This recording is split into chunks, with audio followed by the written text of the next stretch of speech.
All right, guys, here we are back at it again, and we've entered in a new season or a new era, whatever you want to call it.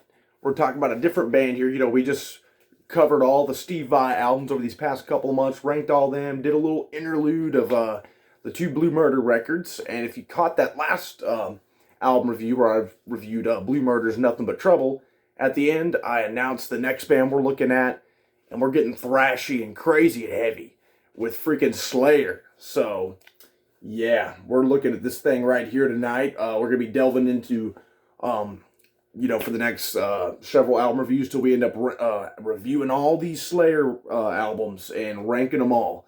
So, very excited to hop back into this discography here. One of my favorite thrash bands of all time for sure. Might be my favorite of the big four. It's kind of hard to, decide which of those I like better. I definitely lean towards either these guys or Megadeth. That's my favorite of like the big four thrash, But yeah, absolutely, I've been a fan of these guys since quite some time. Late high school, early college is when I got into these guys, and I just was like, holy hell, it's like a crazy. It was just crazy hearing them for the first time. And this was actually I'm trying to think. I think this was the second album I ever heard by them, though. And this is quite. I mean, this album, it's one of the albums that would help define thrash going forward here. What, it came out in '83, if I'm not mistaken here. Yes, I believe it was '83. And obviously, by the title here, Show No Mercy. And just Slayer, as you'll see throughout this whole series we do, they've got just some gnarly looking artwork on here. Crazy, Baphomet looking devil with the cape on. Just ridiculous, but super funny. And just really, really gnarly, crazy imagery or anything, and everything. So, and then we've got, of course, the iconic lineup here. You've got Jeff Hanneman, Kerry King, and Tom Araya. So, of course, Tom Araya being the bassist and vocalist, and then Hanneman and King doing the guitar work, and then of course, how can we forget Dave Lombardo on drums? Just incredible, incredible drummer. Definitely one that's noted as one of the best of all time by metalheads, and he is one of the best of all time, no damn doubt about it. And so we'll go ahead and kick off this just thrash journey we're about to begin here. Maybe if this sort of thing kind of offends you guys or whatever with, the satanic imagery or whatever on there, it's all just music. But, if it's not your sort of thing, then, I totally understand. It's not for everybody, but, Slayer is one of those bands that they are just so damn kick-ass, like, no matter what you believe in, some of these, tracks, as we go through their discography are just so damn good. It'd be kind of hard not to at least find your head bopping to them a little bit. But that's besides the point there. So we'll go ahead and kick this off, talk about the first Slayer song off the first Slayer album, Evil Has No Boundaries, and holy hell, what an introductory track here. We've got just this blast of Lombardo kicking off the drums, and then just a really, really kick-ass riff starting off, and then Tom Araya's vocals. I mean, these guys are so aggressive here. The production's raw and nasty and mean, just like it needs to be. And I love that about like the early thrash stuff. And this is just like the definition of that raw sound and just really aggressive sound. And you've got like the shouting type vocals of Tom Araya, and like the almost screams and screeches from him. And I love the chorus on this too. It's a really fun one, kind of anthemic a little bit while Dave's banging them drums in the background. Cool riff going on. Then you have like the evil in the background vocals, and then Tom saying has no boundaries. And just love it. Just a really really in fact, it doesn't even say evil has no boundaries in it. I don't think it says evil. My words defy evil has no disguise. And just really, really cool song and really fun one to kick off the thing. And then, we get to the guitar solo, which what you hear as kind of like Hanneman and Jeff Hanneman's like guitar tone on his solos, which is just incredible, incredible stuff. It's almost like a hissing sound of like a, you know, a snake or something, which is kind of weird because I described in one of the Blue Murder album reviews like the bass tone of Tony Franklin as like a coiling of a snake. So I don't know why, but we're getting snake related tones here. That's just kind of how it a good relation I make with it, but it's like this really hissy kind of like just loud and obnoxious like guitar tone during the solos that just it kind of scoots all over the place. I love it. So chaotic. So Evil Has No Boundaries is an incredible, incredible opening track. Then we go with probably my favorite off here that's just a crazy, crazy dance song. Really, really heavy stuff. Obviously, the Antichrist. And man, you talk about just going nuts. I love the riff on this one too. It's got a solid groove to it. Dave, even on the first track, and on this one, he's not gone quite his like insane speed just yet on this record, but we'll get to it here because as it goes along, you start being like, holy hell, this guy's going nuts. But he does obviously have awesome technique and everything, and is keeping a good tempo. And with the Antichrist, I mean, that chorus is absolutely freaking brutal. I mean, just screaming, "I'm the Antichrist," you know, and just in the way Tom does it, you know. Obviously, he's not like Tom isn't singing this in like your typical sense. If you guys know Slayer and thrash metal, you know, but I'm kind of describing it as if, you know, maybe someone is watching this who's not ever listened to this. It's like if you want to probably say like maybe like Kill 'Em All era Metallica, except to like the 10th degree, just nuts sounding and just like the high pitched, you know, kind of squeal stuff just sounds so aggressive, and you hear that full on effect. And this is one of Slayer's most aggressive tracks of all time, The Antichrist. This is one of my favorite songs of theirs of all time. Pure freaking power. And then I love like even on the verse after that first chorus where he's kind of doing his same thing, you know, kind of going through it just like the first verse, but then he pulls out that like kind of crazy screech out of nowhere again. So The Antichrist is one of my favorite Slayer songs of all time. Then we go to Die by the Sword, which the main strong point here for me is that freaking Kerry King riff that's going on here.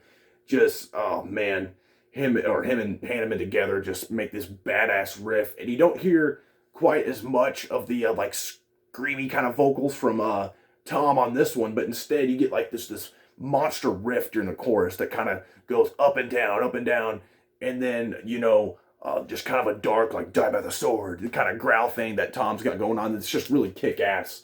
So that's another absolute favorite off here. It's always been one of my favorites off here. Then we go to Fight Till Death.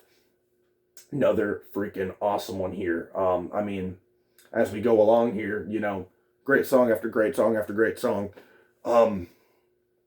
This one is another just freaking heavy track here, of course. Like I said, you know, and it's almost like it'd be pointless to even keep saying this is another heavy track because guess what? It's Slayer, right? But just in describing them, you know, that's one of the first things that comes to the mind. You hear some of these guys heavy, but yeah, Fight Till Death, another really really cool one. Probably I would say my maybe my least favorite off of the first side here.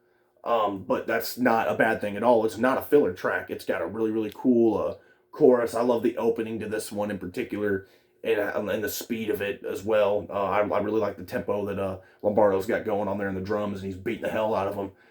So Fight Till Death is another really, really cool one. But at the same time, I'd probably say it's my least favorite off this first side. Then we close that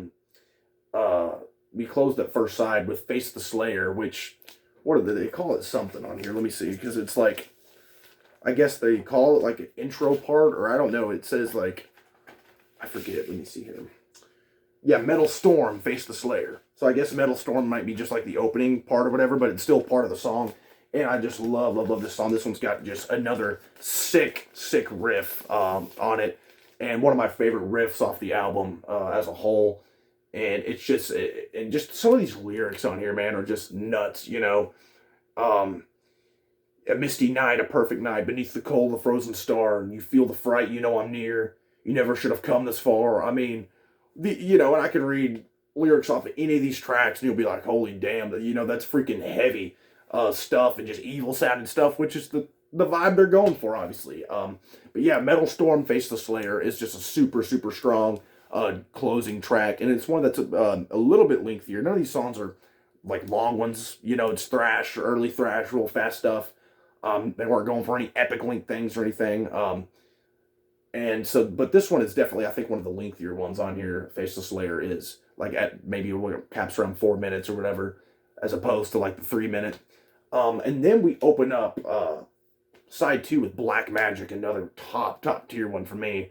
The chorus of this one is just, man, it'll hook you in. The melodies on here, it is thrash metal, but damn, that like just about really every song off here, it's like, as a Slayer fan, it's like it's burned into my brain. I can like, recite these melodies and choruses to you. I love this stuff, and Black Magic's one of those that is just like one of my favorites off here. I love the way he just Black Magic, it just tears it down, and how the story that's kind of being told, and just the content, dude. That's a big thing with Slayer albums, is just like, again, the kind of the lyrics and like the evil, kind of content, and talk about black magic. It's just kind of cool, kind of fantasy stuff a little bit. So, Black Magic's another top one.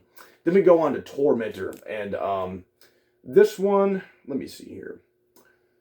Oh yeah, that's another damn good one. The speed, like I said, we start picking it up even more and more on the drums from Dave. You start really seeing how freaking fast you can go. And Tormentor's one of those where it's just going fast, and Tom is just starting to spit out vocal lines like and lyrics just like crazy, like fast stuff. Really just it's headbanging all through here on this track, Tormentor. So another solid heavy tune that is just an absolute headbanging thrash track, and Tormentor is another top tier one off here.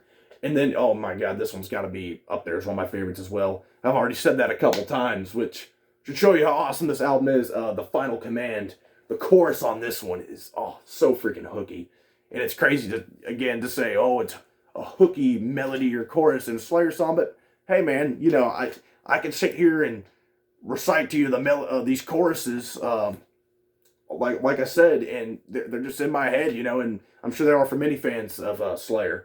And I just love the kind of the way that chorus flows vocally, and how he says like awaiting the final command at the end of that whole bit there in the chorus. And another really fast one. I don't know if they did that on purpose or not, but like it seems like even though those like first side has like some speedy freaking tracks, Dave just really kicks it into gear on that second side as far as the speed goes. And Final Command, he does it yet again. Making one of my favorite freaking songs off here for sure, like top 5 or even like top 3 for me. The Final Command is top tier stuff. Then we go on to Cryonics, which might be my least favorite off the whole album. I do dig it. It's very fast. Has a big drum intro going on. One of the faster ones on here. But it's just like a quick, like just shot in the freaking chest, and that's in not a bad way. The most enjoyable shot in the chest you'd ever get with a freaking shotgun, because man, it's a blast, super fast stuff. And I find it less like the least memorable out of the tracks on here, and maybe it's because it's so fast, it just kind of happens. There's not really a chorus or anything going on. It's just like boom, runs right through it. But I do love Cryonics, an awesome song, but definitely probably my least favorite off here. Then we end it with the title track, Show No Mercy, which again starts off with just a wild freaking drum intro from Dave Lombardo, and then another sick riff, one of the sicker riffs off here. And this is like really closes the album very well, because it's like it throws in like the crazy speed, a solid chorus with a solid melody, the solid riff, and not that the others have it, but like I think this is just really is a solid track that culminates all those ingredients that have made up this album as a whole, and just throws it into that one track, and it makes it one of my favorites off here as well. Show No Mercy, the title track, and and I think it was a perfect closing track for this. And also another one of the lengthier ones, if you even want to call it lengthy, but just lengthy compared to, some of these other ones off here. But yeah, guys, top tier stuff right here, all over this freaking masterpiece of an album. Right off the bat in this, in this series here with Slayer, I'm calling one a masterpiece, but it's one of my favorite thrash metal albums, debut albums of all time, for sure. You put it up against stuff like, and really all the, well, I wouldn't say all the big four bands had the amazing debuts or anything, but like you throw it up with like stuff. When I think of like the best like thrash metal debut albums, you think of this one. You think of like Kill 'Em All, Exodus's Bonded by Blood.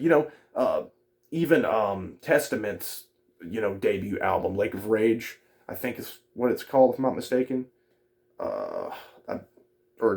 I'm drawing a blank on that, but I'm pretty sure it was something like that. Either that's the title of the album. I have the picture of the album in my head. Either that's the title of that album or that's a track off there. But yeah, those are definite big time albums that come to mind. Even Death Angel's first record come to mind for amazing debut thrash albums.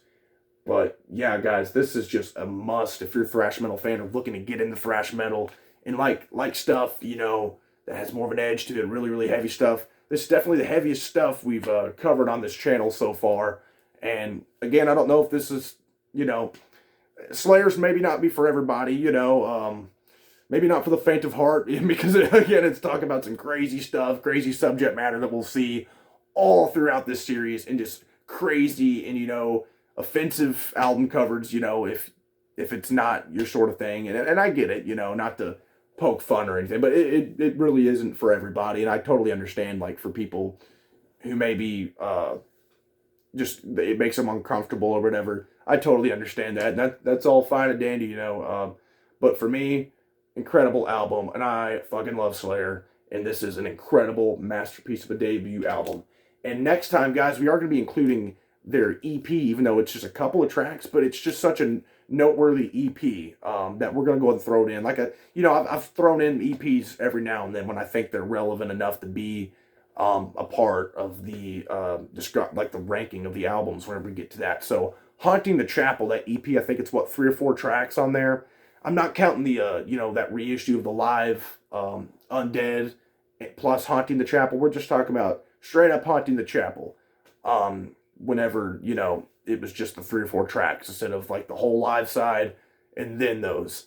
And because let's face it, that EP is very very iconic for the band, and it's got a lot of love for it out there. So I figure, hey, we'll go ahead and throw that in there in the rankings and the review series, as it's definitely noteworthy enough in their discography. But with that being said, guys, I'd love to hear, let's see some of you Slayer fans come out there and let's talk about this thing, and let's kick off this freaking kick-ass journey of going down this band's incredible run all through these decades, starting off right here in 1983 and going forward. That I think their last one was in 2016. Unless they come out with another one, which I doubt, but there's been some weird talks about Phil Anselmo from Pantera doing vocals, which I think they should maybe just not touch it unless Tom comes back. But that's a whole nother deal, maybe we'll just kind of see how that goes in the future here and see if that ends up coming to fruition.